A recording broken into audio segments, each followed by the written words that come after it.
Hello. Okay, next tutorial. This look is meant to be Wick from the movie The Devil's Carnival. This was actually chosen the same way as my last tutorial was chosen on my Facebook fan page. So I put a message out for everyone, which would you rather see, this look or the Hobo Clown or the Magician, and this look was voted the most popular. So here it is. I hope I did it justice for you guys. I'll put a link here to my Facebook page just in case you guys want to check it out. But yeah, so if you'd like to see how to recreate this look, stay tuned. So the first thing I'm going to do is block out my eyebrows. Now, I wouldn't normally suggest doing it for this type of look, but her eyebrows do seem like they're drawn on ever so slightly higher. So rather than just foundationing over them, which you can do, I am just going to block them out and draw them on, if not exactly on top of each other, just a tiny bit higher, in the same shape really. But I just think it'll give it more of that cartoony look that she has in the film.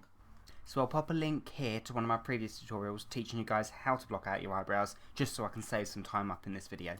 So once I've got my eyebrows covered in wax, I can start applying my foundation. So I'm going to use my Snazaroo Clown White on its own. I'm not going to mix it with anything at all. I'm just going to apply this neat, because it's like she's wearing a mask. Her entire face, stopping at her jawline, interestingly enough, is just white. She's got no foundation at all on her neck. I suppose it doesn't really matter because you can't notice it in the film because the lights, the reds and blue lights that are on her. But from the backstage photos and stuff that I've seen, she's just, yeah, it stops there. So that's what I'm going to do. So I'm going to apply that all over my face with a foundation brush and then buff that in circly with a kabuki brush.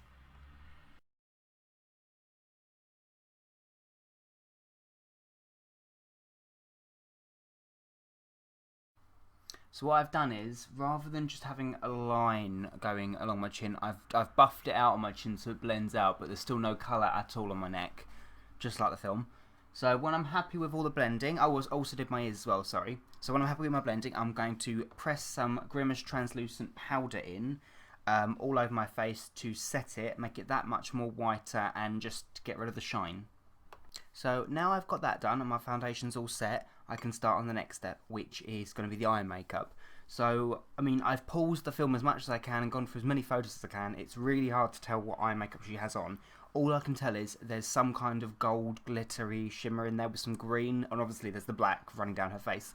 So I'm going to use something that's quite specialist. You can get it in quite a few party shops, but it's not something you might have thought of using. But it's amazing stuff. It's by Graftobian, if I'm pronouncing that right. Basically, it's called a cosmetic powdered metal. They do gold and silver as far as I'm aware. It's just like a powder. And, I mean, you can apply it loose, and it's like a glitter shimmer, but if you mix it with the Graftobian Magic Set, it turns into like a liquid gold type makeup. It's amazing, and when it goes on shiny and sets, and it looks really metallic. I think that'll be perfect just for the underneath of the eyes, in the tear duct, and just along the top of the line like a thick eyeliner. So I'm just going to cover the outside of my eye, not too much of my eyelid, and yeah, we'll go from there. There we are. So no, you don't have to be that neat with it because they're going to go over it with the black, obviously, but yeah, so it's got a really nice shimmer to it. Then I'm going to take some MAC black fluid line in black track. And basically it's a cream that's safe for the fluid line of your eye. So I'm going to apply that all to my fluid line and just slightly outside, so a really fine line of eyeliner. I'm also going to do exactly the same on the top lash line, just going from the tear duct all the way to the end, a really fine black line. So then the tricky part, the black running down the face. What I'm going to do is, because I want it to fall naturally, I'm going to take some black Snazaroo watercolour and way more water than I need, and I'm going to tap the colour in the area that I want and let gravity just pull it down. So then I'll have a really light streak of black, and the idea is when that dries, I can take my fluid line again and I can draw the line in darker, but it will still look like it's bled out, which is the kind of effect that I want. I don't want to draw it on myself, otherwise it'll end up looking too forced, if that makes sense. So I've got the colour on my brush, just take way more water than I need, and if I just press it in the area I want, it should just bleed down. And that's what I want. It will leave a really light area of grey in its path, which is what I want. So, let's give this a try.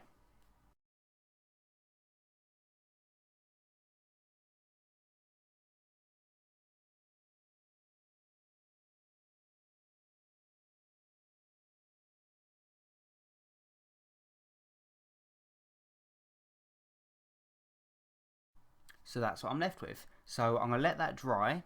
I've made it full, so I've copied it exactly as much as I could. So the other two stop at the cheek, below the mouth rather, and the other piece goes under the chin. So I'm going to let that dry, and I'm going to draw one thin line of really dark eyeliner down the centre of all of these, just so they stand out more. Actually, while this is drying, I'm going to draw on the eyebrows just to save some time. So for the eyebrows, I'm going to be using a Snazaroo watercolour in light brown. I mean, if you've not blocked out your eyebrows, you could just use a regular brown eyeshadow, like I would use MAC Embark powdered eyeshadow. But as I'm going to draw them on high, I'm going to do it with the watercolour. So I'm going to literally draw them, not so arched as my eyebrows. It's more, it is arched, but it's more curved. There's no straight angles, and it tapers off a little bit closer than my eyebrow does. So I'm going to draw it exactly on top of my eyebrow that I've blocked out.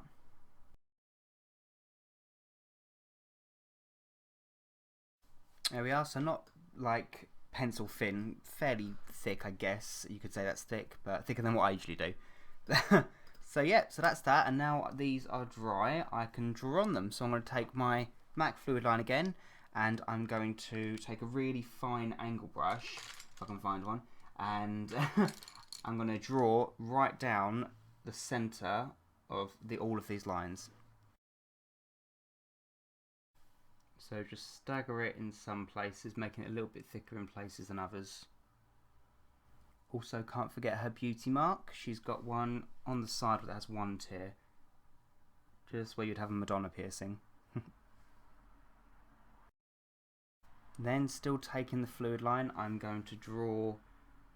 It's a bit bizarre the way this is drawn. It's really interesting, but the eyeliner is just on the outside of the gold that I've drawn, in a half circle shape on both eyes, joining on to obviously where it started to bleed. But not done in any neat fashion. It's just really squiggly line underneath. You'll see what I mean. And then taper it up. Blend the cream up to the waterline that you've just drawn. Don't colour in completely. And I'm just going to drag some of the colour down a little bit at the edges. And then going to take some more water on a brush that had the black watercolour on before, but not like loads of it, just a tiny trace of it. I'm just going to smudge this new line ever so slightly. I don't want it to run too much, but I just want it to look that bit messier. I'm then going to take a MAC Amber Lights eyeshadow, it's got a really nice shimmer to it. It's kind of goldy ambery, it's really nice, and I'm going to cover that from the area where I've started and finished the gold all the way up to about here. So not all the way to the brow, it's just going to be a block colour, tapered off, brushed out to the edges.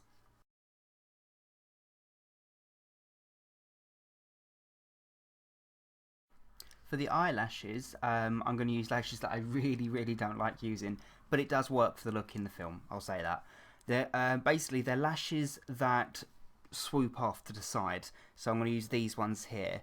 I mean, I like lashes that swoop off, but not ones that tend to go outside here, because I think it makes the eyes look droopy, but that's my own opinion. So, yeah, but although for this look, it does seem to work quite nicely, so yeah. So they're very big lashes. Not particularly long at the start, but they do swoop out to the temples, so remember that. So I'm going to apply these two sets of lashes, and we'll go from there. For the lips, I'm going to be applying a Snazaroo red watercolour for the shape and just the initial base colour, and then I'm going to go over that with a MAC Venomous Villain from the Venomous Villain collection lip gloss in Wicked Ways, which I think you can get from mixing the red pigment with just regular MAC lip gloss, but it's so nice. This makes any colour pop really nice, and I'm going to use both these methods on the lips and the nose, because she's got a tiny little red dot on her nose, and I want them both to match, and they'll be shiny and pretty. So the shape I'm going for is a big lip, proper full bottom lip, and then it's one harsh line drawn outwards. But it will go, you'll see.